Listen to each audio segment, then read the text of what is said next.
Empreendedores com lições que ecoam através de suas histórias um poder sem fronteiras. Neste voo alto e libertador, o sonho convém. No horizonte dos negócios, reencontre o seu valor com insights que te levarão ao mundo. Prepare-se para decolar o seu negócio.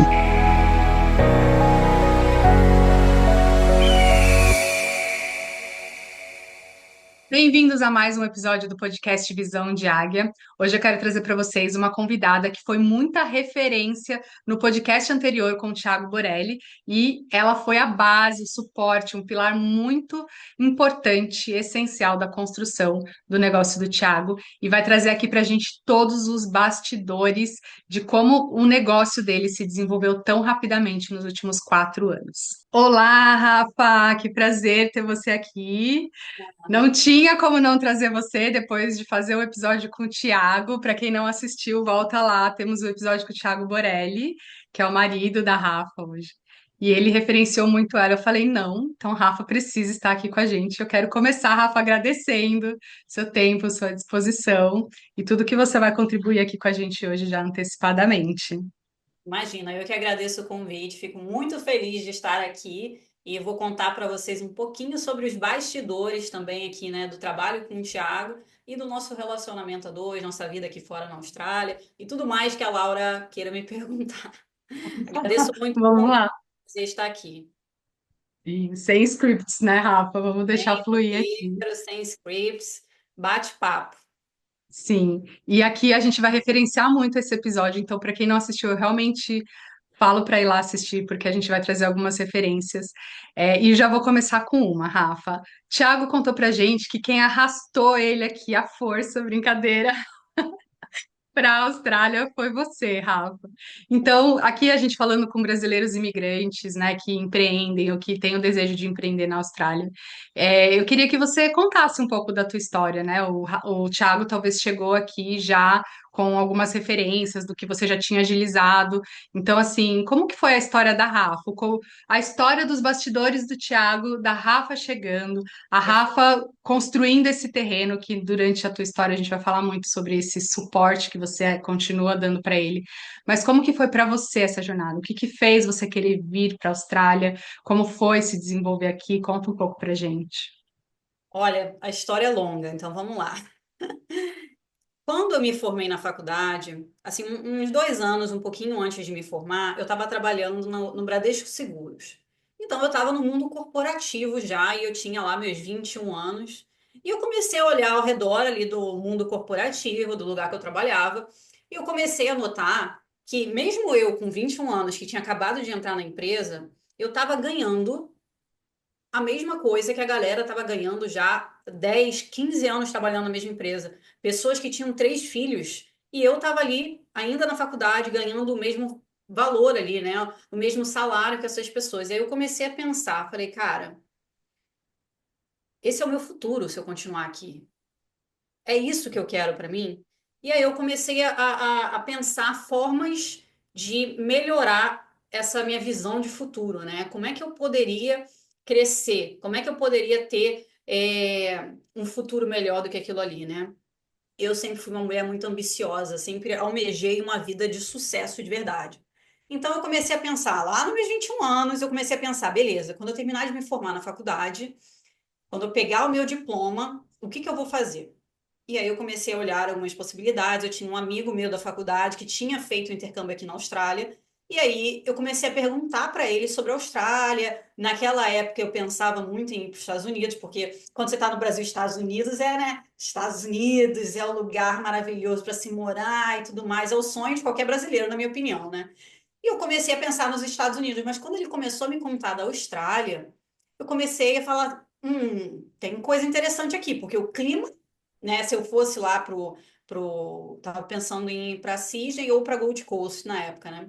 E eu pensei, pô, o clima é parecido com o Rio de Janeiro. E eu comecei a ver que tinha muita praia, que era um lugar, né, com bastante brasileiro ali também. Eu falei, vai ser tem uma possibilidade ali. Eu vi também que dava para pegar o visto de estudante, enfim. Fiquei interessada. E aí eu comecei a fazer pesquisas até que eu bati o martelo. Eu falei, cara, eu vou fazer intercâmbio e vai ser na Austrália. E aí, o meu foco era aprender inglês.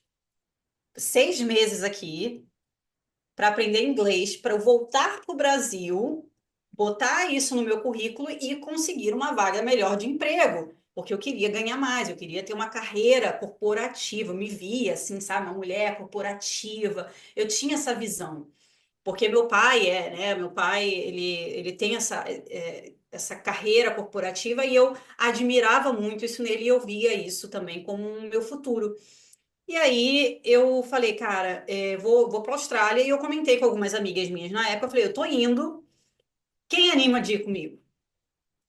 E aí 3 amigas minhas falaram, vambora, eu quero ir também. A gente falou, vambora. Imagina, né? 4 amigas solteiras, todo mundo com 22 anos, nessa faixa, né, de 20 e poucos anos. A gente falou assim, cara, vai ser, né, a melhor fase das nossas vidas, vamos viver a vida louca lá, né? E eu lembro que uma coisa muito marcante para mim nessa época foi, eu era muito jovem, eu sou a filha mais nova, né, dos meus pais, somos três, e eu sou a mais jovem, mais nova. E aí em algumas conversas assim com os meus pais, eu percebi que eles não queriam que eu fosse para fora. Talvez porque eles tinham uma um certo sentimento que talvez eu não fosse voltar, ou um medo, né, de ter uma filha tão longe e tudo mais, porque eu sou muito próximo dos meus pais, talvez eles tinham medo de me perder, eu não sei. Sei que eu comecei a sentir uma certa dificuldade deles em aceitar eu morar fora. E aí eu comecei a fazer meus planos sem contar para eles. Eu fechei a minha vinda para cá, paguei tudo, e quando estava tudo certo, eu lembro até hoje da cara dos meus pais, porque eu entrei no quarto deles e eu falei assim: olha, queria contar para vocês que no dia tal e tal e tal eu estou indo para a Austrália. E aí eles ficaram Uau. assim: o quê? Como assim? Eu falei: eu vou para a Austrália, eu vou pedir demissão e eu vou passar 6 meses lá, né? Era meu plano, passar só 6 meses, porque eu preciso aprender inglês.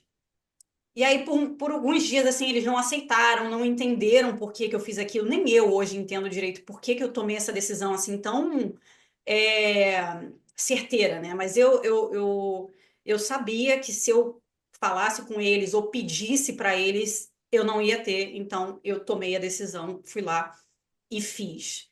E aí, né, pedi demissão e tudo mais, vim. Quer dizer, não, vamos voltar um pouquinho, porque aí teve o Tiago no meio dessa história, né? Não tem como não contar, né, o Tiago e como ele entrou na minha vida no meio dessa história. Eu sei que ele contou o lado dele, mas tem o meu lado também.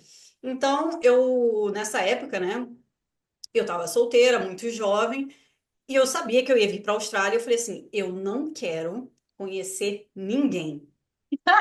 Não vou sair com ninguém, porque eu não quero nada me prendendo aqui no Brasil. Eu vou para Austrália com as minhas melhores amigas na época, né? E eu quero viver a vida louca, então não quero sair com ninguém. E aí vem o senhor Tiago do meu Instagram, e ali por algumas semanas ele ficou tentando me chamar para sair. E eu não, não, não, não. E aí teve um dia que ele pegou no meu ponto fraco, ele me chamou para sair para jantar para ir no japonês. Eu amo comida japonesa. Amo comida japonesa. E aí, quando ele me chamou para ir para jantar, no restaurante japonês, eu falei, ai, quer saber? Que mal vai fazer uma janta no restaurante japonês? Ah, eu vou, né? Vai dar em nada isso aqui. E aí foi o restaurante japonês, a gente jantou. E aí, como ele falou, né? Faltavam uns 2 meses para eu vir para a Austrália. Em 2 meses a gente se viu praticamente todos os dias. Ele me levou no aeroporto, a gente continuou se falando depois de eu chegar aqui. E quando eu via, eu já estava gostando dele, eu já estava amando ele e já não estava mais conseguindo viver a vida louca que eu estava pensando em viver aqui, né? E aí ele veio me Oh, ver 3 vezes em 6 meses. E em uma dessas vezes que ele veio, a gente começou a namorar. E aí, conversa vai, conversa vem. A gente falou, cara, a gente precisa tomar uma decisão, porque não dá para ele ficar vindo, né? Tanto tempo ele trabalhava naquela época, não tem tantas férias para ele tirar, né? Então a gente precisava tomar uma decisão. E quando a gente sentou para conversar, eu falei para ele, olha, eu ainda não estou confiante em voltar para o Brasil porque o meu foco é aprender inglês. E eu ainda não atingi esse objetivo, então eu queria ficar mais. Mas eu entendo também que você tem o seu trabalho aí, tem sua vida aí, né? Ele tinha, enfim, toda a vida dele construída lá no Brasil.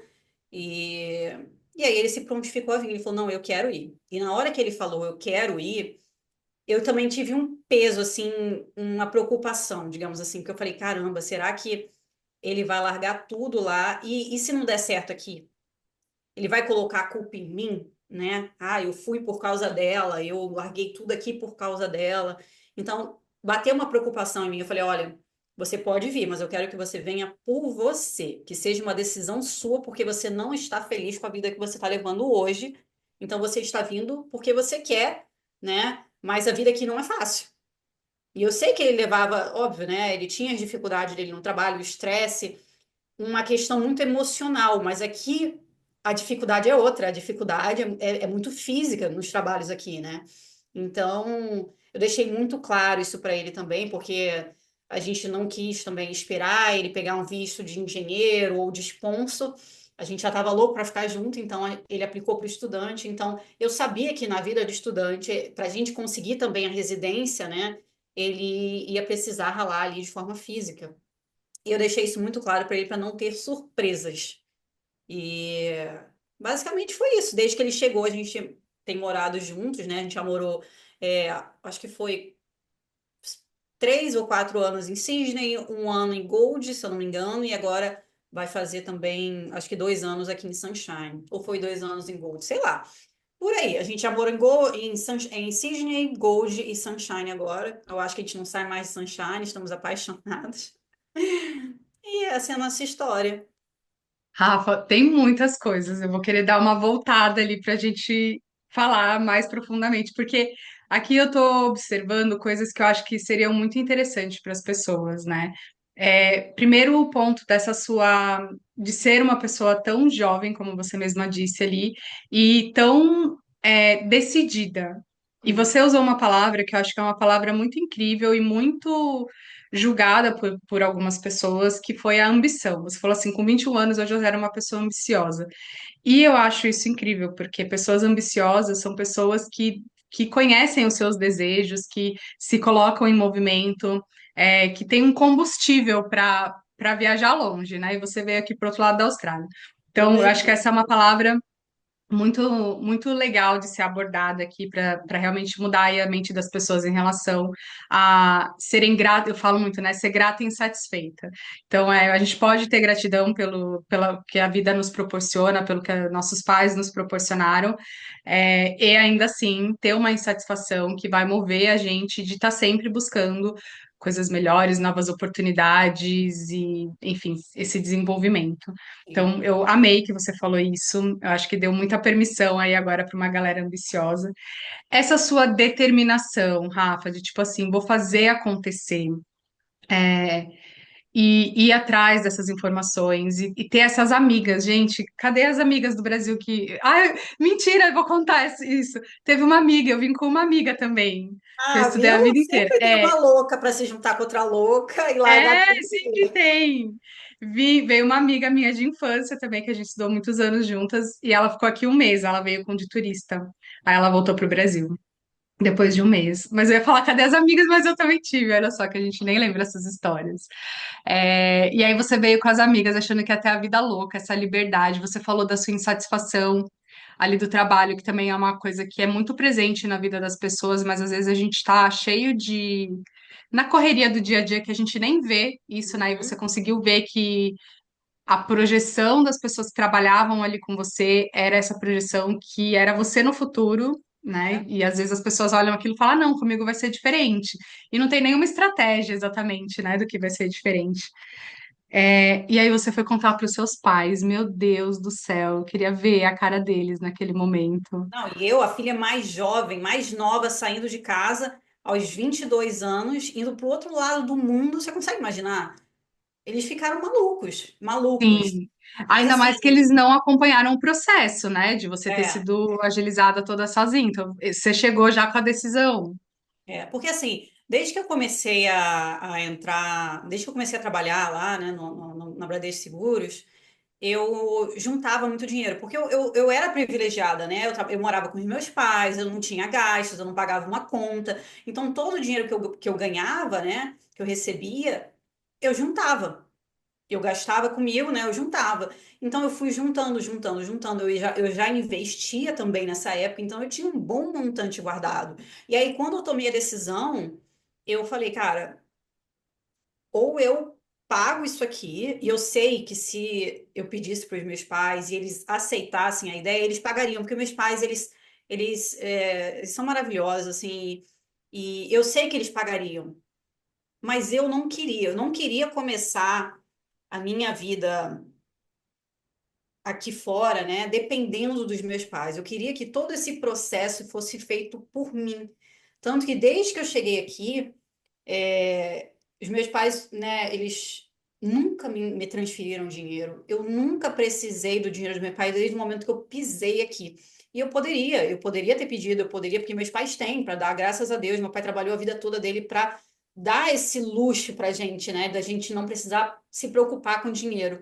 Mas no momento que eu pisei aqui, eu falei assim, eu decidi vir para cá, foi uma decisão minha, e eu não vou colocar esse peso nos meus pais. Então, desde o início, por mais que eu tenha chegado aqui sem inglês, porque eu cheguei aqui sem inglês nenhum, Aura, a única coisa Uau. que eu conseguia falar era Hi, how are you?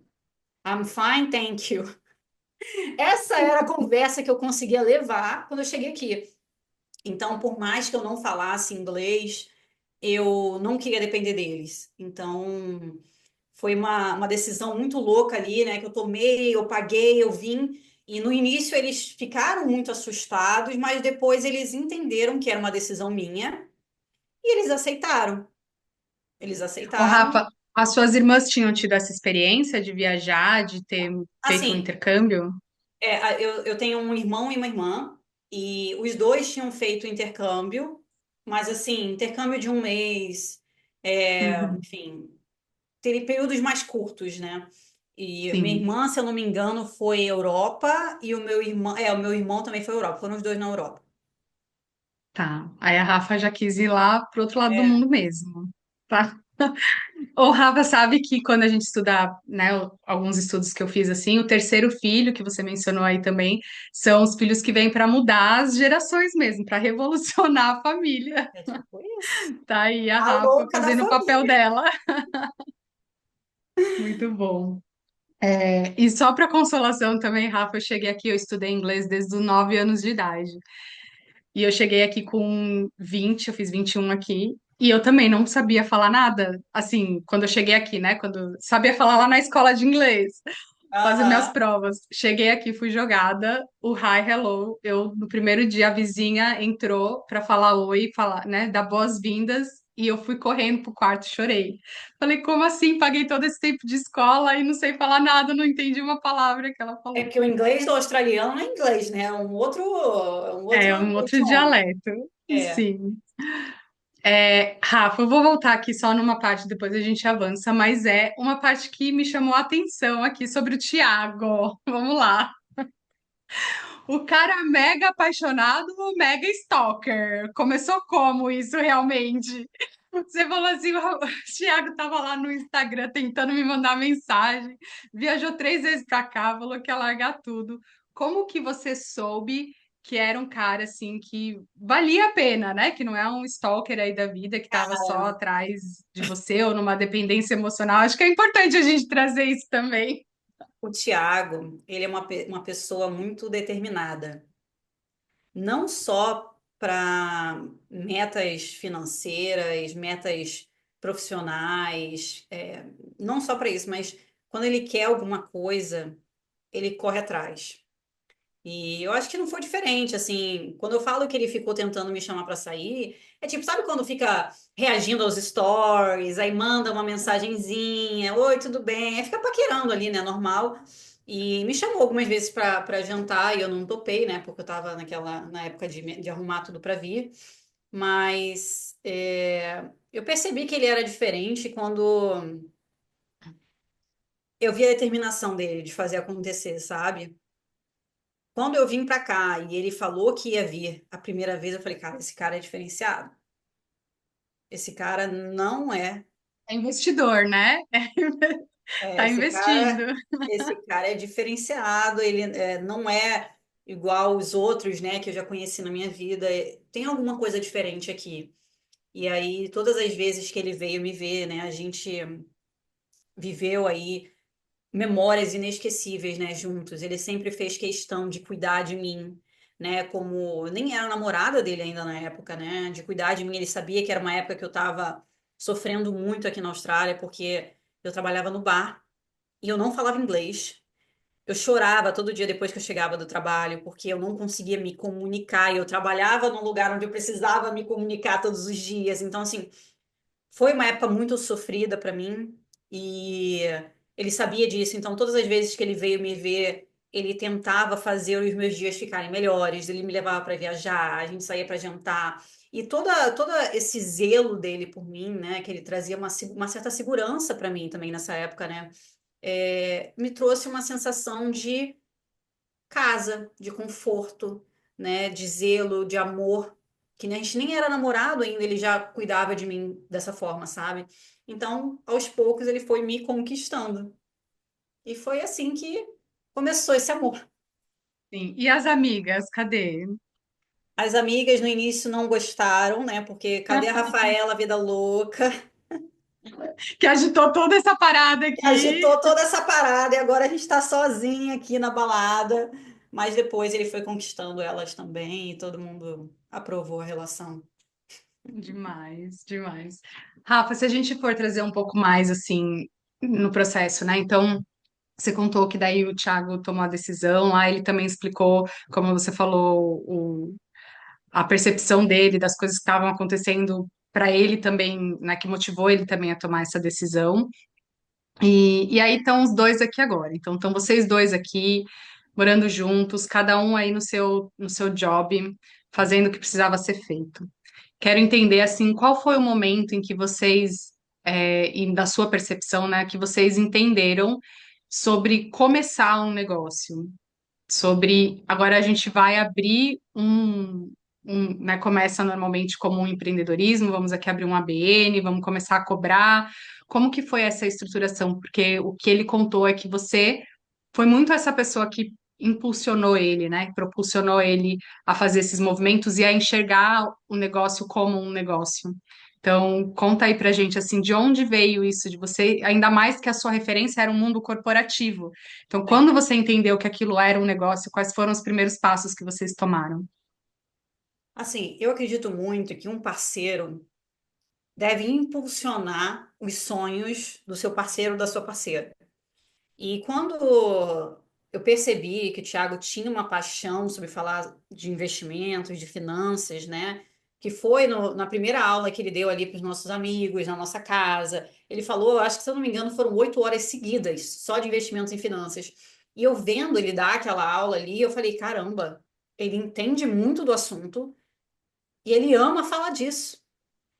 E aí, quando a gente começou logo no dia seguinte, depois dessa aula que ele deu para os nossos amigos, tinha uma lista de espera de mais de 50 pessoas querendo fazer o curso que ele tinha desenvolvido ali para os nossos amigos. Uma coisa que a gente nem pensou em monetizar, nada disso. Ele fez só realmente para ensinar aos amigos dele, né? Então, foi uma coisa que a gente nem tinha pretensão, a gente nem imaginava que fosse virar um negócio, né? Então, quando a gente começou a perceber a procura das pessoas por esse conhecimento, a gente começou a refletir, caramba, tem um negócio aí, né?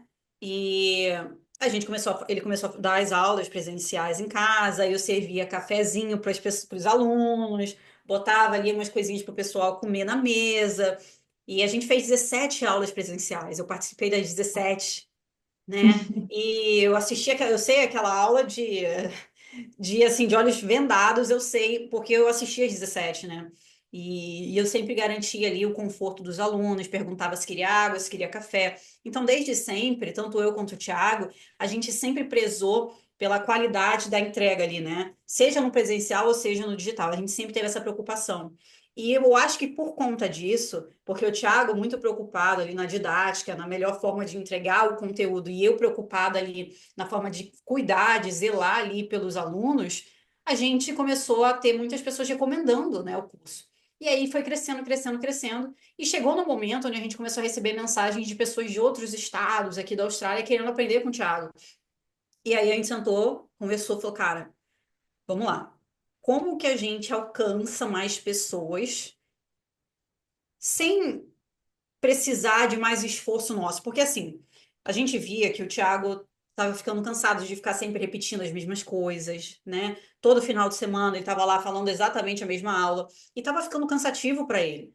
E aí a gente começou a pesquisar as nossas opções, e a gente viu que o digital era a melhor forma da gente levar esse conhecimento para mais pessoas. A gente gravava o conteúdo, ou seja, ele não precisava ficar repetindo aquilo várias e várias vezes, estava gravado, e as pessoas poderiam assistir, né? Então ia facilitar muito o nosso trabalho.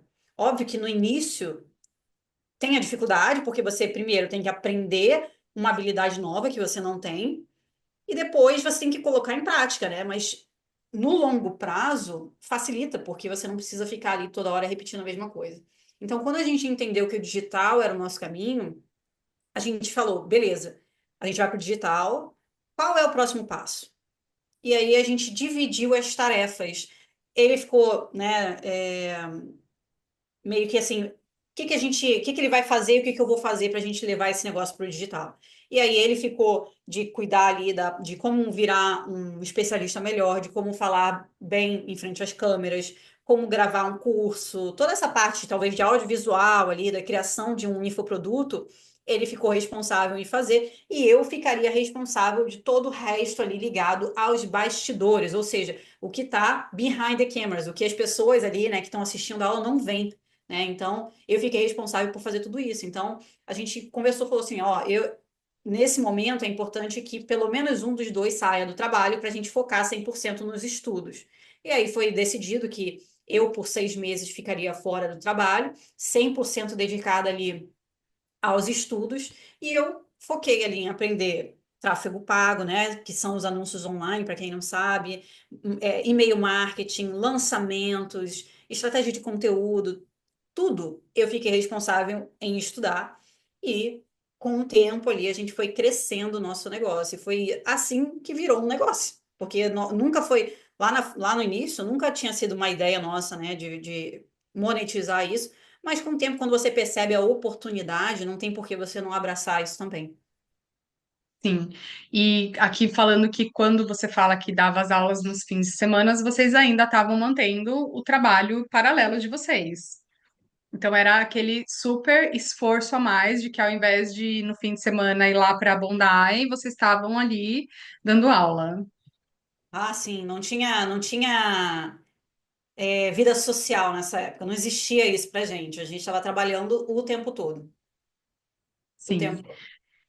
E aí vocês chegaram a estudar, né? Então entenderam ali que o modelo de negócio ir para o digital era como vocês iriam conseguir expandir a audiência. Na época que vocês começaram, falava-se muito pouco do mercado digital. Aliás, eu acredito ainda que aqui na Austrália, principalmente, entre os brasileiros do exterior, nós ainda falamos muito pouco sobre as possibilidades do digital. É muito pouco explorado. E eu acredito muito que é uma mentalidade que a gente tem também da jornada do empreendedor, ou do empreendedor não, do imigrante, a jornada do imigrante, que é aquela síndrome do vira-lata, que tem que chegar, tem que pastar, tem que ser muito difícil.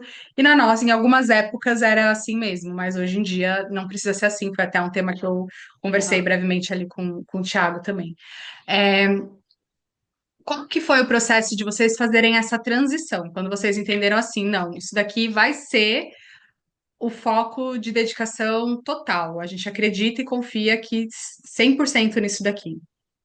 Assim, não tinha ainda essa confiança 100%, né? Porque eu acho que no mundo do empreendedorismo é muito difícil você saber 100% que um negócio vai dar certo, né? Sempre tem aquele risco, né, de, enfim, não dar certo.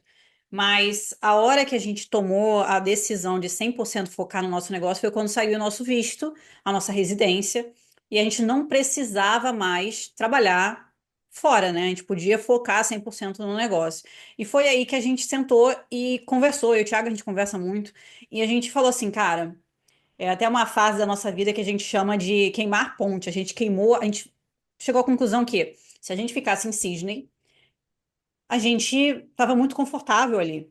Porque se o nosso negócio não desse certo, a gente tinha ali os nossos trabalhos, né, os nossos empregos, que a gente poderia facilmente recorrer, porque a gente tinha um relacionamento muito bom com o pessoal do nosso trabalho e a gente sabia que qualquer hora eles aceitariam a gente.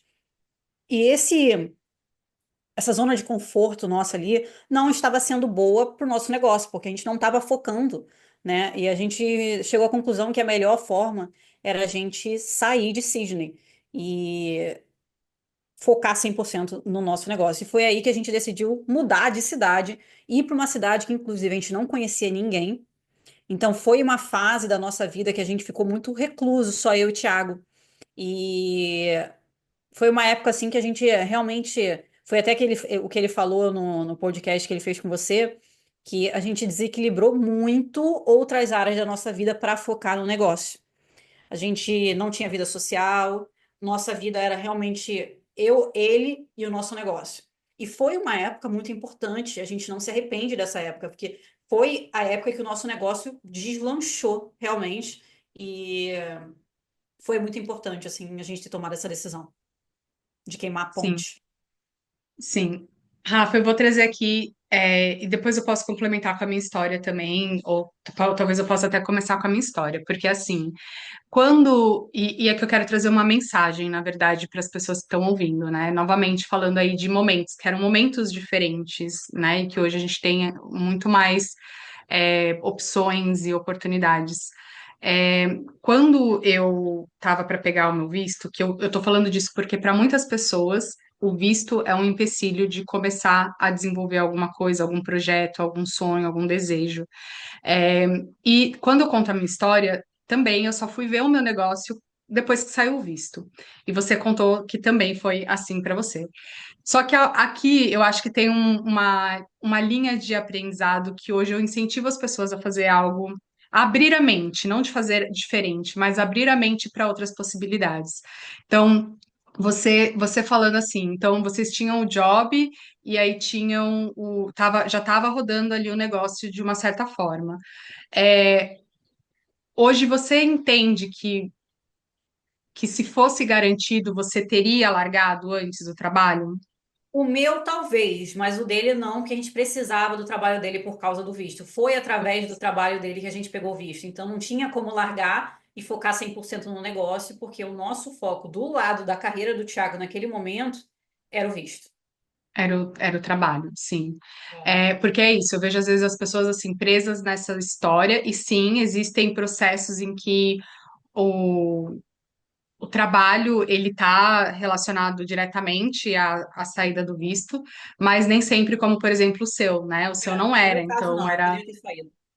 É, e é só esse food for thought assim, Tanto que que eu eu queria saí, né? trazer. Eu parei de trabalhar por um tempo para focar nos meus estudos, porque eu sabia que eu precisava mergulhar nesse mundo para realmente aprender, entendeu? Então, eu saí do Exato. trabalho por uns 6 meses aí e foquei 100% nos estudos.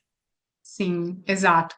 E eu acho que isso é importante também, porque, é, novamente, e eu vou até trazer a minha história. Quando o meu visto saiu, eu estava ali numa posição de o que eu quero agora, porque eu nem. Eu estava tão presa naquela história do visto, do visto, do visto, que quando o visto saiu, eu estava assim: o que que eu faço agora? Eu sei tudo que eu não quero mais, mas eu não sei o que eu quero. E aí foi um processo de até ter um ponto assim de achar que eu perdi tempo, sabe? Perdi tempo de não sonhar, perdi tempo de não me organizar, de não planejar alguma coisa paralelamente, que talvez com vocês de estar fazendo esse trabalho paralelamente não teve tanto essa sensação, mas teve um pouco disso para mim assim, e é por isso que eu toco muito nesse assunto de incentivar as pessoas mas o quão esse trabalho realmente é uma coisa importante e necessária para o seu visto e o quanto é só uma história que você está trazendo pela segurança ou até pelo que você falou, né? A falta de. Não tem garantias e realmente nunca empreender vai ter garantias. É, e ainda assim, o quanto eu confio de que eu vou fazer os movimentos e as oportunidades vão acontecer, vão aparecer para que eu continue me desenvolvendo. Então, eu só quis trazer isso porque eu acho que é um ponto muito importante aqui da minha mensagem. Sim. Tá. Voltando então, aí vocês começaram, né, mudaram de cidade, Gold Coast, foi quando eu conheci vocês. Acho que Aham, a gente se encontrou logo nas primeiras semanas que vocês chegaram verdade. ali. Sentamos ali na ruazinha de Gold, lembra? Sim, foi Batemos um Kevin bate-papo Avenue lá, foi bem ali, bem legal. na placa de Surfers Paradise, tomando um açaí. E foi muito gostoso mesmo. E eu vi que vocês realmente estavam ali totalmente fora da zona de conforto, não conhecemos ninguém aqui, não sei como que vai ser, mas estamos aqui para o desafio, para o que vier. Na época não tinha aí a vida social mesmo, não tinha as jogatinas, os churrascos, ou seja, me dei mal, É verdade, né? Podia ter aproveitado isso também, não né? aproveitei. Cara, foi uma época até que a gente, assim, sendo bem sincera, Laura, a gente fugia de qualquer coisa que fosse tirar o nosso foco no nosso negócio. E a gente trabalhava de segunda a segunda. E quando eu falo trabalho, né, tem muita gente que pensa que é um trabalho assim, de ficar assim no computador o tempo todo, mas quando você trabalha no digital, o estudo ali, né, que você faz ali, às vezes assistir um podcast, um vídeo, também faz parte do seu trabalho, né? Você tá ali buscando conhecimento, se desenvolver, fazer um curso faz parte do seu trabalho também, quando você trabalha no digital. Então, a gente trabalhava de segunda a segunda. Quando surgia coisas que fossem nos tirar desse foco, naquela época a gente fugia. Hoje a gente já trouxe um equilíbrio maior aí para essa parte da vida social, onde a gente não trabalha mais no final de semana hoje. A gente se deu, né, essa, esse benefício de Recompensa. essa recompensa, né, de não precisar mais trabalhar no final de semana, mas teve uma época aí da nossa vida que a gente precisou fazer isso, sabe? Precisou também se distanciar de alguns amigos que a gente sabia que estavam nos puxando para baixo, que não estavam nos ajudando, né, a focar nessa nossa carreira, no nosso negócio como um todo. Então, sair de Sydney foi, sem dúvida, a melhor decisão que a gente tomou. Tá. Eu vou puxar um gancho nisso que você falou, Rafa, porque esse distanciamento também é um processo muito emocional, né? Então a gente já está aqui, às vezes, do outro lado do mundo ou em algum outro país, longe dos nossos familiares, de uma rede de apoio. No caso, vocês tinham um ao outro, é, o que com certeza facilitou muito no processo desse Claro. foco, né? De vocês dois estarem trabalhando ali na mesma direção. E como que foi o processo desse distanciamento das pessoas de Sydney que você está mencionando? Vocês tiveram pessoas assim, falando de vocês ou chateadas, ressentidas? Como que Com foi esse certeza. processo de lidar com essas emoções? A gente começou a perceber que não ia dar certo quando a gente recebia ligações falando: ah, vocês estão muito velhos, vocês não querem mais fazer nada, só pensam em trabalhar. Porque naquela época a gente estava dando aula, né, nos finais de semana, então aí o pessoal chamava para festa, a gente não ia. Então a gente começou a receber essas reclamações e a gente começou a perceber, cara, esse tipo de amizade não vai levar a gente para o lugar onde a gente quer. A gente tinha muita clareza do que a gente queria alcançar, né? Então a gente sabia que essas reclamações estavam tirando o nosso foco do lugar onde a gente queria chegar. Então foram pequenas coisas que a gente ouvia aqui e ali que foram nos afastando dessas pessoas. E foi uma coisa muito natural, né? Não teve um momento que a gente virou e falou assim: "Ah, a gente não quer mais falar com vocês." Mas foi uma coisa muito Uhum. natural. E a nossa mudança foi ali realmente o momento que a gente fechou, né, o portão, vamos dizer assim, para essas amizades e naturalmente foi morrendo aí. Sim, eu gostei também de vocês falarem da estratégia de mudar para facilitar isso também, né? Para ter aí realmente esse. Bom, agora tem mais isso ainda para Sim. acrescentar aí nesse relacionamento. É, eu queria entender, Rafa, que eu acho que vai ser muito valioso ouvir isso de vocês, é, a questão da gestão do tempo. Então, desse um ano mesmo, né? Como você falou. Então, quando a gente começa a empreender, tem ali a parte da entrega, principalmente né, em termos de serviço. A gente tem a nossa entrega, só que tem também todo outros departamentos de uma empresa, que às vezes quando a gente empreende sozinho a gente nem vê. Estamos fazendo ali 10 departamentos e achando que é um negócio bem simplesinho. Tem a parte do financeiro, tem o departamento de É. marketing, tem o departamento de RH, de contratação de colaboradores, tem ali vários departamentos. Como que foi para vocês fazerem essa gestão, até desse aprendizado mesmo, né? Quanto tempo vocês consumiam conteúdo para aprender e se especializarem? Quanto tempo vocês estavam produzindo e entregando? Quanto tempo vocês estavam ali mais numa parte de operacional mesmo, né, de marketing, de financeiro, como que vocês se organizaram em relação a essa estruturação, que às vezes por estar dentro de casa ou ser a gente fazendo tudo, nós nem conseguimos separar essas funções. Sim, sendo bem sincera, Laura, não teve meio que uma divisão disso. A gente foi as you go, né? Assim, a gente vinha sentindo a necessidade de uma mudança ali, de alguma coisa que a gente precisava implementar. Então, a gente está precisando disso. O que que a gente precisa fazer para aprender sobre isso? E aí começava a entrar em movimento para fazer essa mudança, para aplicar essa mudança na empresa, para, enfim, aprender sobre essa coisa que a gente estava precisando. Então, não teve muito planejamento em relação a isso. A gente foi assim. é, Levando em cima das necessidades que a gente tinha no momento, que a empresa tinha no momento, e deu certo. Sim, eu pergunto isso, Rafa, porque é justamente para essa resposta, porque é uma resposta muito natural. Nem todo mundo começa sabendo exatamente o que está fazendo, ou como que vai se desenvolver, ou qual é o caminho. Mas primeiro é a confiança, né, de vocês terem visto a oportunidade e conseguiram ver que existia uma demanda para isso e que existia a paixão, a conexão, que vocês contribuíam para a vida de pessoas, que tinham pessoas dispostas a pagar. E às vezes as pessoas falam assim: ah, só vou começar quando eu tiver todas as informações.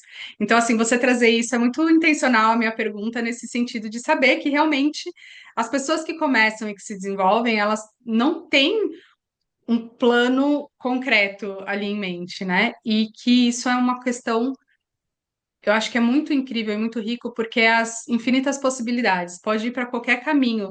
E eu estou desprendida do controle de precisar ser dessa maneira, porque senão, opa, vou sair correndo, vou voltar lá para Sydney, né? Hoje eu vejo tanta, assim, eu consumo muito conteúdo, assim, ligado ao meu mundo, né? Dos bastidores, criação de conteúdo, criação de negócios digitais.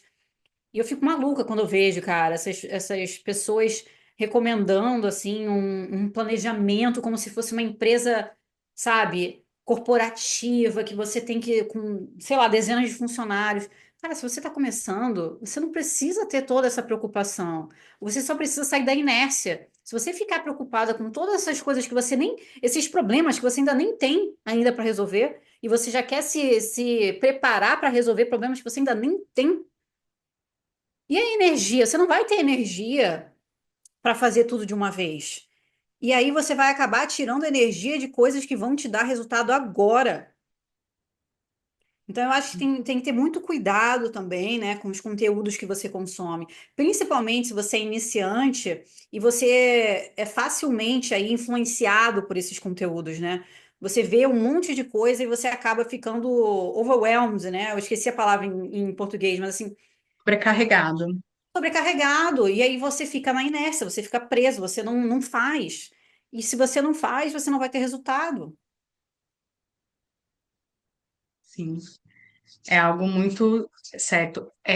Vou aproveitar aqui, Rafa, e fazer uma pergunta para você, porque quando a gente fala dos bastidores do tráfego pago, copy, mail marketing, tudo isso a gente está falando muito dessa área de marketing, né? Uhum. E eu vou fazer essa pergunta porque eu conheço muitas pessoas que chegam com uma resistência em relação a marketing, a gatilhos. Hoje, qual que é a sua visão, a sua percepção sobre isso? Como que as pessoas que você conhece, assim, né, dos estudos que você faz, é, como que essa ferramenta é usada ao favor dos empreendedores em um ponto em que justamente não prejudique outras pessoas, né? Não sei se você entendeu onde eu tô querendo chegar, eu acredito que você também já tem ouvido muito isso, né? Como Sim. marketing sendo uma coisa, uma influência negativa. Eu acho que tudo depende do quanto você acredita naquilo que você vende. Se eu acredito muito no que a gente vende, tanto no lado do Thiago quanto o que está vindo do meu lado também. E quando você acredita muito que você tem uma solução que vai resolver diversos problemas na vida da pessoa que vai receber aquela solução, a venda se torna algo natural. Porque você olha a venda como algo que vai ser benéfico para o outro, né? Para a pessoa que vai receber. E os gatilhos, eles são extremamente necessários porque a venda, ela é muito emocional e neurológica. Se você não usa os gatilhos, se você não usa todos os elementos da venda por medo do que vão dizer, ou enfim, você acaba não fazendo a venda. Então, eu acho que tudo dentro do marketing e em qualquer outra coisa tem que ser feito com ética. Eu acho que no momento que você usa aquilo de forma mentirosa, você fala coisas que não são verdade só para conseguir a venda, isso eu não concordo. É uma coisa que eu e o Thiago, a gente, desde o início, a gente falou assim: não vamos prometer o que a gente não consegue entregar, não vamos falar sobre resultados que a gente não tem, não vamos prometer resultados que nem a gente alcançou, né? A gente tem algumas linhas ali que a gente não cruza, por exemplo. O nicho do Thiago, né, investimentos e finanças, é um nicho muito prostituído, né? É um nicho onde as pessoas prometem muita coisa e tudo mais. E a gente sabe que se a gente fosse entrar nessas promessas, a gente provavelmente ia vender muito mais. Mas a gente não quer. A gente quer fazer uma venda onde as pessoas saibam o que elas vão receber e tenham uma expectativa real ali do que eles vão receber. Óbvio, né? Gerando desejo pelo produto, pelo curso, porque isso faz parte da venda, mas sendo realista, sabe? Sem prometer coisas que, enfim, não são alcançáveis. Então, eu acho que quando você acredita muito no seu produto e quando você vê a venda como algo benéfico, o uso de gatilhos, o uso do marketing, ele vem aí só para somar na venda. Perfeito. É exatamente isso. Eu acho que a gente fala muito sobre gatilhos e marketing, e essa questão até da a distorção da palavra persuasão, né? De achar que a gente está manipulando. Inclusive, não sei, é uma curiosidade aqui para as pessoas agora. A palavra manipular, ela significa manualmente transformar. Então, Uhum. nem é uma palavra de uma conotação ruim. E, na verdade, a gente é livre de tomar as nossas decisões. E então, quando a gente usa esses gatilhos e que a gente está persuadindo as pessoas a acreditar nas nossas verdades, ainda é uma decisão da pessoa. E é por isso que eu Claro. também falo muito da análise crítica, né? De realmente estar ali ligado e filtrando as coisas que a gente está ouvindo, porque as pessoas estão falando as próprias verdades. E até que ponto eu concordo ou o meu contexto se alinha com as verdades que estão sendo colocadas. Eu acho também, Laura, se você fica focada muito em fazer uma venda racional, onde você traz somente ali o porquê a pessoa deve comprar, enfim, focada só realmente nos pontos que a pessoa vai aprender ali, como vai ser bom isso para, quão benéfico vai ser aquilo para ela. Você não vai fazer a venda. No momento que você não faz a venda, né? Porque, como eu falei, a venda é muito neurológica e emocional. Quando você foca na razão, você não faz a venda. Quando você não faz a venda, você não gera a transformação na pessoa. Então, a venda, ela é muito necessária para que a pessoa tenha a transformação que o seu produto oferece. Então, eu olho desse jeito, eu olho a venda como algo positivo para o outro. É claro, né? Eu não vou ser hipócrita aqui e falar que eu não quero não quero o lado financeiro disso também, né? Não quero receber dinheiro com a venda. É claro que isso é importante, é claro que isso traz também outros quesitos que te motivam para estar ali todo dia, né? Mas no momento que você fica só focado no dinheiro também, eu acho que isso aí pode acabar te cegando e fazendo você não olhar a venda como algo para o outro, né? E aí não é Então, também uma coisa que eu gosto. sim, perde muito a essência do negócio, né? Que é Exato. servir e contribuir para as pessoas. Rafa, eu queria fazer, vamos já assim para umas últimas perguntas, mas assim, é, eu entendi aqui tanto da versão do Thiago quanto da sua, a questão da parceria, do suporte que vocês se dão, que eu acho Aham. muito lindo, muito admirável. Vejo aqui também a questão de Acho que é a parceria mesmo, essa palavra, né? Dessa divisão das tarefas, da comunicação de vocês deve ser uma coisa muito legal, interessante.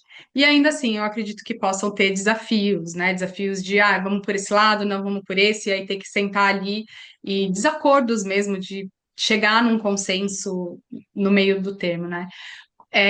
Eu queria entender assim, como que vocês lidam com isso dentro do relacionamento, né? Entendendo que então vocês trabalham de casa, aí vocês têm uma vida profissional juntos, uma vida pessoal juntos, e que, embora tenha toda essa parceria nos momentos de desafios, como vocês lidam com isso?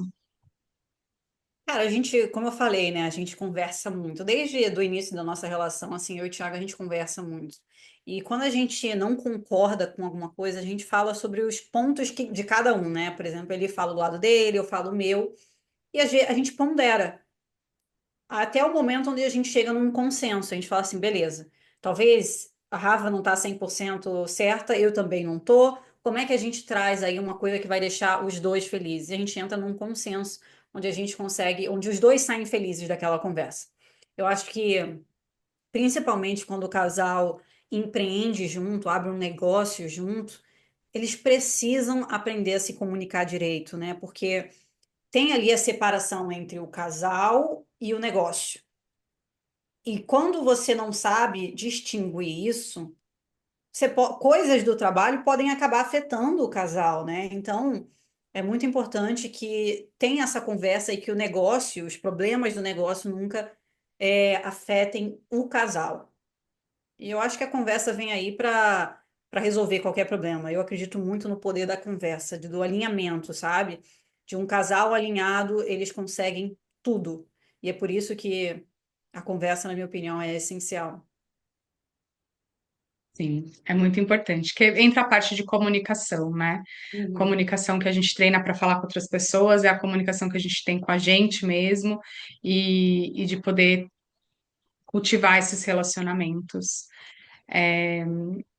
Tô adorando, Rafa. Bom, quero aqui fazer uma última pergunta para você e depois, lógico, saber aí como que as pessoas podem te encontrar. Tenho certeza que você já agregou muito valor aqui para o pessoal que está ouvindo. Que bom, fico feliz. É, eu queria saber, assim, quais foram.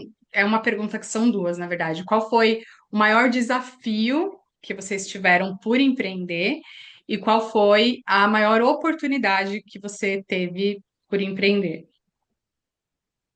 Vamos por parte, né? O maior desafio que a gente fez ao empreender, na minha opinião, eu acho que foi aprender tudo. Aprender a gerenciar um negócio, aprender novas habilidades e você se sentir seguro para colocar isso em prática. Porque eu gosto muito de falar isso, né? Você nunca vai aprender alguma coisa se não colocar em prática. E é muito fácil hoje você ter aquela fome de aprender de tudo quanto é coisa, aprender lendo um livro, aprender podcast e assuntos diferentes, e quando você vai, você não coloca nada em prática. E aquilo ali não vira conhecimento, é só informação. Você tem a informação, você não tem o conhecimento, porque você não colocou em prática. Então, eu acho que a maior dificuldade que a gente teve, eu principalmente, assim, eu não posso falar muito do lado do Thiago, né? Mas a maior dificuldade que eu tive foi essa segurança de colocar em prática. Eu tinha muita responsabilidade, né? Porque eu era responsável por muitas coisas da nossa empresa, por fazer o lançamento dar certo, por fazer o anúncio, para fazer os anúncios atingirem as pessoas certas, os e-mails, né, chegarem na caixa de entrada e não no spam. Então, eu tinha muita responsabilidade ali de fazer o nosso negócio dar certo. Então, a maior dificuldade que eu tive foi, assim, desafios que eu precisei enfrentar comigo mesma. Medos e inseguranças que eu tinha de falar assim, mesmo estudando tudo isso aqui, eu sou capaz de fazer isso aqui. Eu posso confiar que eu sou boa, né? Então, precisou de muita prática ali para eu, de fato, sentir segurança no meu trabalho, né? Porque você sair de barista, de bartender, né, que eu fui os dois aqui na Austrália, para dona de um negócio, demorou um tempo para eu ver valor em mim e no trabalho que eu fazia. E eu me senti segura em colocar isso em prática no nosso negócio, né? Porque Eu carregava muitas crenças ali que eu não sou boa o suficiente, né? A síndrome do impostor, né? Eu carregava muito isso. E foram dificuldades que eu precisei enfrentar, que eu fiz terapia, inclusive, por muito tempo, para conseguir aceitar essa mudança interna de mim e confiar em mim, confiar no conhecimento que eu tinha. E foi esse conhecimento que fez a nossa empresa aí, né? Foi um grande fator aí para nossa empresa crescer, assim, muito aí nos últimos 4 anos, graças a Deus, graças a muito trabalho também. Então, acho que o maior desafio foi esse, eu lidar comigo mesma. Não foram coisas externas, foram eu comigo mesma, eu me sentir confiante, eu acreditar em mim mesma. Acho que esse foi o maior desafio para mim.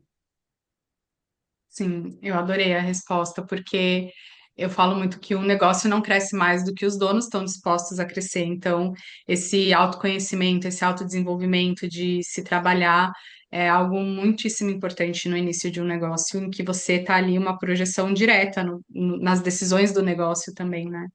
E se o Não, eu negócio cresceu, significa que a Rafa cresceu também muito nesses quatro Não, últimos anos. exato, mas naquele período eu estava muito focada em aprender a técnica, aprender a parte técnica do negócio mesmo. Eu não estava preocupada em me desenvolver como pessoa, como ser humano. Eu não tinha chegado nessa fase. Eu estava na fase de aprender como é que eu faço o nosso negócio digital crescer. Então, eu estava muito focada realmente na teoria ali, na técnica mesmo, do que precisava um negócio digital para crescer. E com o tempo, eu comecei a sentir a necessidade de também cuidar de mim, né? De olhar para o meu desenvolvimento pessoal como pessoa e como profissional também. E aí, quando eu consegui alinhar os dois, foi aí que eu realmente deslanchei, né? Então, foi importante ter essa visão aí para eu conseguir acreditar em mim, para eu acreditar no meu trabalho. E foi um processo muito importante para minha Sim, carreira. sim. Quando eu dei uma aula lá no Thiago que eu falo do framework do sucesso, Rafa, que são três pilares, né, para a gente alcançar um sucesso sustentável. É o pilar da motivação, que é aquele desejo, por que que a gente faz o que a gente faz, que vocês tinham, né, muito claramente ali.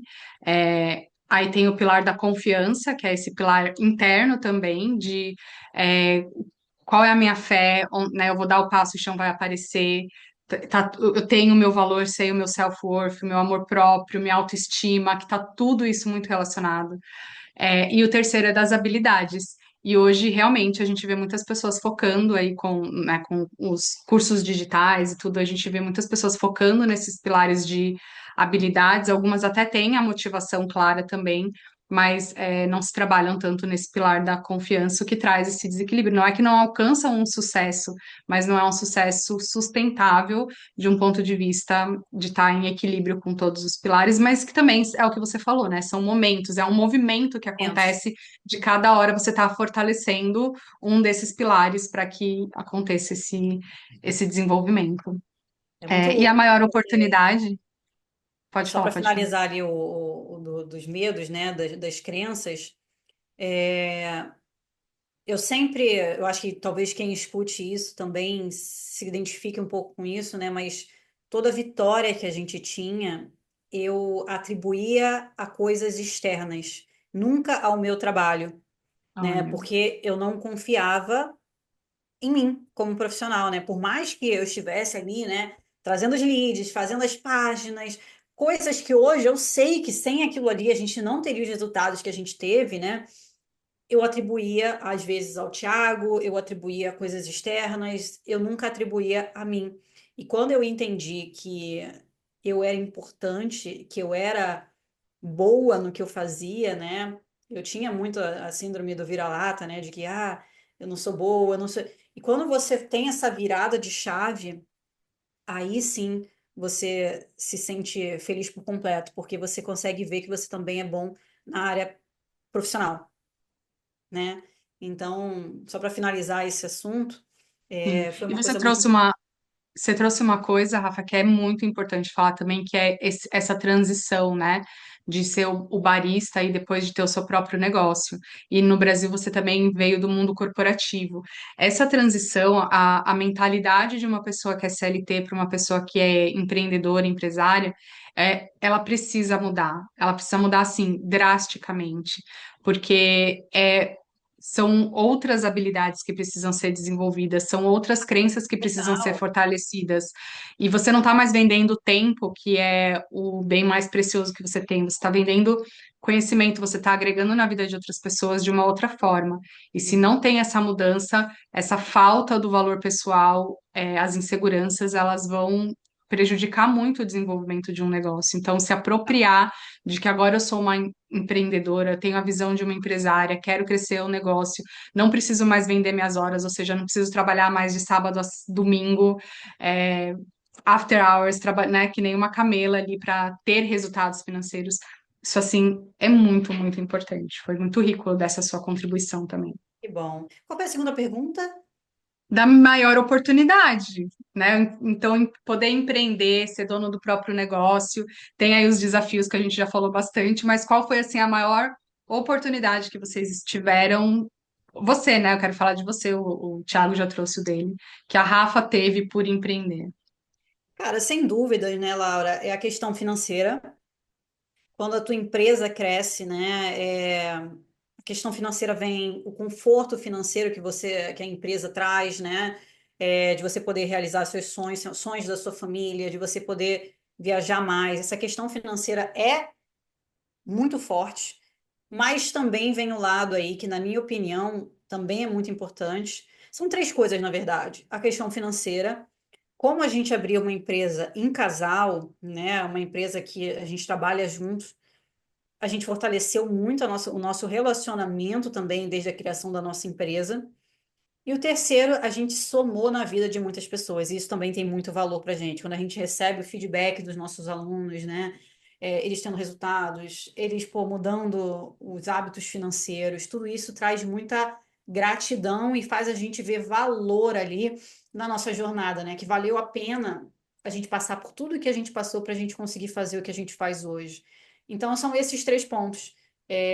O financeiro, que né, hipocrisia da minha parte não trazer, agregar na vida das outras pessoas e a força que isso trouxe para o nosso relacionamento, e fez a gente ficar mais forte realmente, porque a gente começou a conversar mais, a gente começou a dar ideia um para o outro, para ele melhorar ali, né,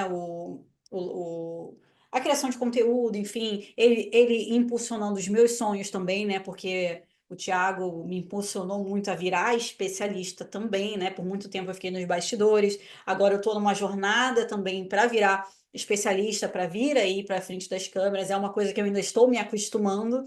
Graças Mas a Deus, né, Rafa? Que tem tanto para contribuir aqui de participar desses bastidores. Tem muitos especialistas e poucas pessoas dos bastidores atualmente, assim, pelo menos no meu meio, e eu tenho certeza que você vai contribuir muito para isso. foi muito, assim, do Thiago, sabe? Ele me impulsionou muito. Ele falou, cara, você tem muita coisa para compartilhar. Você é uma pessoa que gosta de estar em frente às câmeras. Para mim, ainda é uma coisa que eu tô, assim, me acostumando. Mas ele falou, cara, você gosta, você fala bem em frente às câmeras. O seu lugar é ali. Você vai se sentir completa fazendo isso. E realmente, desde que eu comecei, assim, a me expor mais, eu tô gostando muito também de criar ali também um laço com as pessoas que me acompanham no Instagram, né? Então tem sido muito legal essa jornada também. Legal, demais, Rafa. E falando nisso, vamos convidar então as pessoas para te seguirem no Instagram. Se você quiser deixar o seu arroba aí, eu vou Ah, é? escrever embaixo também. Onde é que eu posso escrever aqui para o pessoal ver? Não sei colocar. Pode só falar e eu escrevo depois. Ah, tá. Então é arroba Na Rafa edição. Kinsel. Mais Rafa fácil, né? O editor coloca na tela. Arroba Heitor, Rafa aqui embaixo.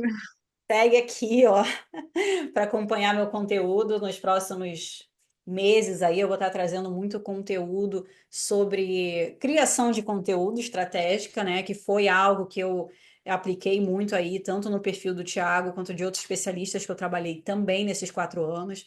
Então, eu vou trazer isso para as pessoas que me seguem. Também vou falar muito sobre a criação de produtos digitais, né? Que você consegue vender o seu conhecimento e usar a internet aí para se divulgar, né? Para se tornar autoridade ali no seu mercado. Então, vai vir muito conteúdo legal aí nesse ano. Então, se você ainda não me segue, já começa a me seguir aqui, ó, editor da Laura, coloca aqui, ó. E é isso. Perfeito. Rafa, muitíssimo obrigada por vir aqui. A sua participação foi assim, superou muitas expectativas. Ai, que bom, fico feliz. Fico feliz assim de ouvir esse lado da história, né? A gente vê aí muito o Thiago falando e você tem muito para contribuir para a gente, né? Tem muito conhecimento, muita. Você é a base de tudo isso, então assim é um valor inestimável. Se a Rafa sai de ser, se a Rafa não tivesse vindo para a Austrália, a gente não estaria aqui usufruindo dos conhecimentos do Ah, Thiago. Então assim, saiba que você é um pilar muito importante dessa construção toda. Te reconheço aqui nesse momento e quero agradecer muito o seu tempo, a sua disposição de estar aqui também contando para a obrigada. gente Obrigada. essa parte. Fico muito feliz. Muito obrigada pelo convite de novo. Agradeço muito também quem ouviu até agora, né? Manda depois para mim um direct me falando o que que você achou do que você ouviu até agora, se você gostou, né? Que a gente gosta de, eu adoro conversar com as pessoas que ali consomem o meu conteúdo, né? Então, é É, muito as bom. pessoas às vezes acham, o digital, né? E tem ali os players que nem respondem ninguém. E a gente aqui que responde, as pessoas fica louca para saber, né? Como que chegou, o Aham, que que eu você gostou. adoro. Isso é um feedback muito importante para a gente que tem Sim, essa parte da criação do conteúdo, de receber de onde a pessoa veio, porque que ela gostou, o que que ela não gostou também, né, Rafa? Se falou alguma coisa que não claro. gostou, vem perguntar também. É, é isso aí, porque também é no erro que a gente aprende, né? Então é legal também Ah, ouvir. Só não vem exato. com crítica construtiva que não é construtiva, né? Aquele É, aí já não precisa vir, não. se vier com essa Guarda pra crítica, já vem você. avisando o que que você está fazendo maior e melhor, né? Tipo isso. Arrasou, Rafa. Muito, muito obrigada mesmo. Obrigada a você, Laura. Empreendedores com lições que ecoam através de suas histórias um poder sem fronteiras. Neste voo alto e libertador, o sonho convém. No horizonte dos negócios, reencontre o seu valor com insights que te levarão ao mundo.